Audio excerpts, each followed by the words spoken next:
జిల్లా భీమదేవరపల్లి మండలం వంగర రైతులు వర్షాల కారణంగా తీవ్రంగా నష్టపోయారు. స్థానిక రైతు ప్రకాష్ 15 ఎకరాల్లో కూరగాయలు సాగు చేశాడు. భారీ వర్షాలతో కూరగాయ పంటలు పూర్తిగా దెబ్బతిన్నాయి. పంట నష్టం కారణంగా సుమారు 15 లక్షల రూపాయల నష్టం వాటిల్లినట్లు ఆవేదన చెందాడు.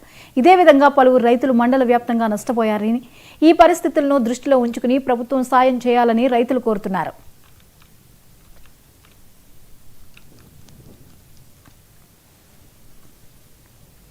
హన్మకొండ డిస్టిక్ బిందెపల్లి మండల్ వంగర గ్రామం. గత 3-4 సంవత్సరాల నుండి 20 ఎకరం లీజు తీసుకొని వ్యవసాయం చేయడం జరుగుతుంది. గతంలో వరి పెట్టినాం, వరి పెడితే లాభాలు లేవని చెప్పి కూరగాయలు పెట్టడం జరిగింది.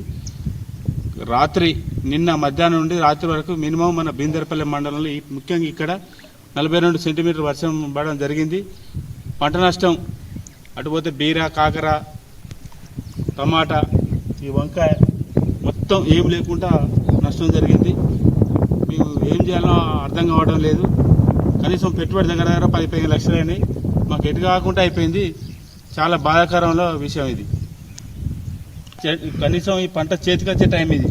మినిమం ఇక చేతికి మొన్న ఇప్పుడు వెట్టి దగ్గర 2 నెలలు అవుతుంది. ఇది తెంపి వచ్చే చేతికి వచ్చే టైంలో మొత్తం నేల కూడా జరిగింది. ఇది చాలా నష్టపోయినాం. ముఖ్యంగా ఈ గత 3 సంవత్సరాల నుండి అప్పుడప్పుడు వర్షాలు లేక అప్పుడు బాధపడంటే వర్షాలు ఎక్కువై మొత్తం నీట మునిగింది. ఏర్ల కాంచి తెలినాయి. ఏం చెప్పలేని పరిస్థితులు ఉన్నది. కాబట్టి మీరు ప్రభుత్వం మమ్మల్ని ఆదుకోవాలని నాకు కోరిక.